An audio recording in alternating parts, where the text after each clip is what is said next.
Hello everyone. তো আজকে আমি তোমাদের সাথে কাঁকরোলের ঝাল বা ঘি করলার ঝালের রেসিপি শেয়ার করব।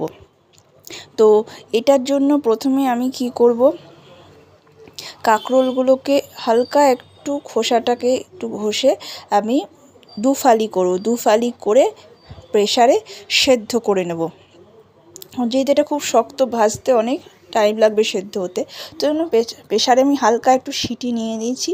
আর এদিকে দেখো মশলাও রেডি করে দিয়েছি। এই মশলাতে দেওয়া আছে সর্ষে, পোস্ত আর কাঁচা লঙ্কা।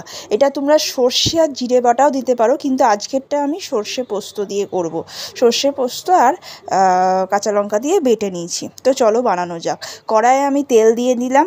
তেলটা একটু ভালোভাবে গরম হলে আমি সেদ্ধ করা ঘি করলা বা কাঁকরোলগুলো আমি একে একে দিয়ে দেবো।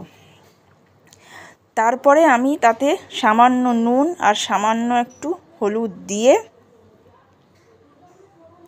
এপিট ওপিট ভালো করে লাল লাল করে ভেজে নেব। যেহেতু এটা সেদ্ধ হওয়া আছে, সুতরাং বেশি সেদ্ধ করার দরকার নেই। জাস্ট কালারটা একটু বেশ লাল লাল ভাজা ভাজা হবে, তারপরে আমি বাকিটা করব। তো দেখো নুন হলুদ দিয়ে দিয়েছি। এবার এটাকে ভালো করে মাখিয়ে নিয়ে আমি কম আঁচে এখন রেখে দেবো ঢাকা দিয়ে। তারপরে ভাজা হয়ে গেলে এটা আমি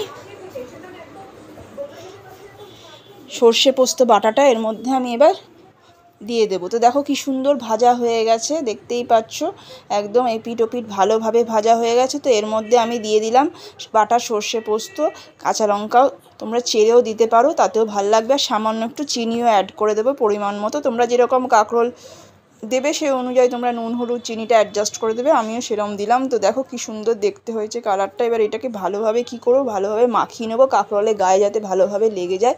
এটা একদম ঝোল ঝোল হবে না, মাখা মাখা হবে। গরম ভাতে দিয়ে খেয়ে দেখবে খুবই দারুণ লাগে খেতে। তো দেখতে পাচ্ছ এটা অনেকটাই মাখা মাখা হয়ে গেছে।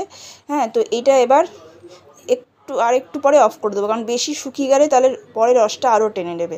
তো এবারে নামাবার আগে কাঁচা সর্ষের তেল দিয়ে এটা নামিয়ে নেবো। তাহলেই তৈরি হয়ে যাবে কাঁকরোলের ঝাল।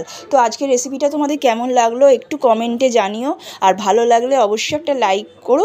আর ইউটিউব থেকে যারা দেখছো তাদেরকে রিকোয়েস্ট করবো একটা সাবস্ক্রাইব করো পরবর্তী নেক্সট রেসিপি পাওয়ার জন্য। আর যারা ফেসবুক থেকে দেখছো তাদেরকে আমি রিকোয়েস্ট করবো ফলো করার জন্য, পরবর্তী এত সুন্দর সুন্দর চটজলদি রান্নার রেসিপি পাওয়ার জন্য। তো আজকের ভিডিওটা আমি এখানেই শেষ করছি।